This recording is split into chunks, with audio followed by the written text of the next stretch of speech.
Vous écoutez Europe 1, il est 11h30. Le journal de la santé avec Elisabeth Assayag. Un biotech installé à l'Institut Pasteur pour développer une nouvelle génération d'antibiotiques. Europe 1 est allé visiter ce laboratoire d'antibiotiques du futur.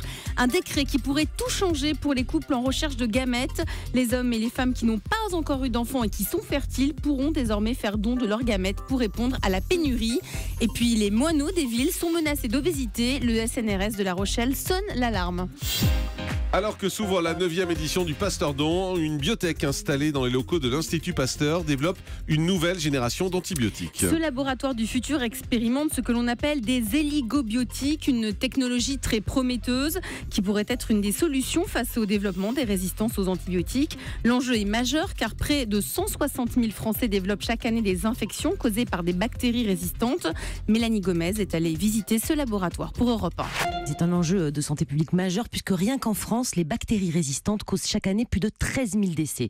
Alors en quoi consistent ces antibiotiques du futur? Concrètement, ce sont des antibiotiques intelligents, un peu comme des médicaments robots, c'est-à-dire qu'ils sont capables, une fois avalés par exemple, de scanner en quelque sorte les bactéries et de détecter celles qui sont porteuses d'un gène de résistance. C'est vraiment très innovant, ce sont des sortes de snipers des résistances. Ils les détectent et bien sûr donc les détruisent spécifiquement les bactéries les plus dangereuses. Écoutez David Bicard, chercheur à l'Institut Pasteur. Ça va être quelque chose qu'on va mettre en pommade, une capsule qu'on va avaler et qui va relâcher au bon endroit dans l'intestin ces nanorobots qui vont détecter les bactéries, les trouver, qui vont scanner l'ADN de la bactérie, trouver les résistances aux antibiotiques et tuer les bactéries quand elles portent ces résistances.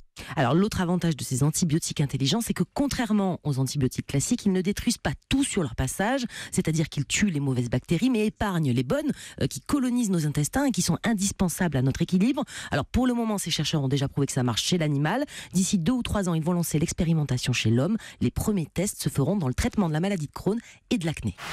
Et cette année encore, Europe 1 soutient le Pasteur Don. Nous appelons donc à votre générosité, si vous le pouvez, pour aider les chercheurs de l'Institut.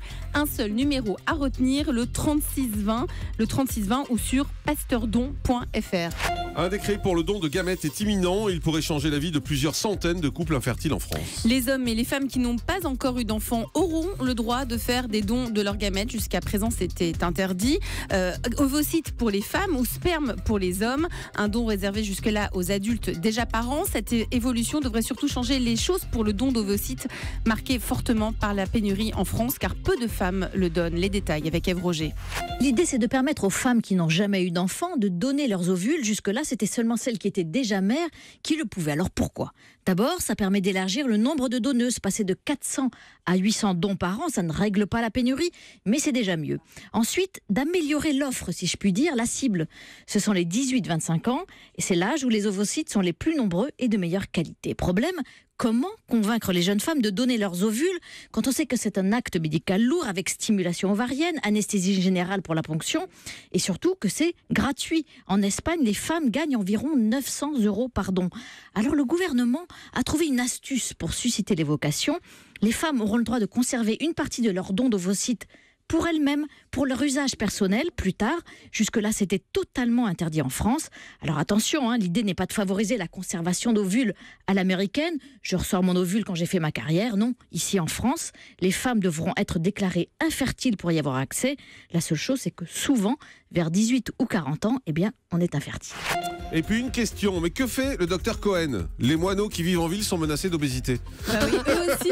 Mais je vais commencer dès demain, je jetterai du pain dans les rues. Mais non, et surtout, Au il faut contraire. arrêter, car les oiseaux passent leur journée à picorer les restes des restaurants et des bistrots. Ah zut, j'étais dans la chronique d'avant. Bah Et oui, le c'est ça. CNRS de La Rochelle sonne l'alarme. Ils ont mesuré la taille de leur bec, de leurs pattes, de leurs ailes, ainsi que leur masse corporelle et la quantité de graisse au niveau du cou.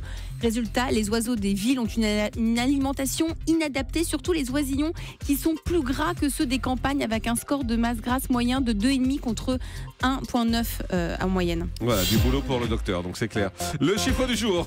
C'est 60% des Français estiment que la naissance d'un enfant, ça change tout. C'est très loin devant la mort d'un proche ou devant la première signature d'un CDI ou la découverte d'une passion. C'est le résultat d'un sondage Opinionway publié aujourd'hui à l'occasion de la série documentaire 4 bébés par seconde sur la chaîne Voyage. Merci beaucoup Elisabeth Assayag.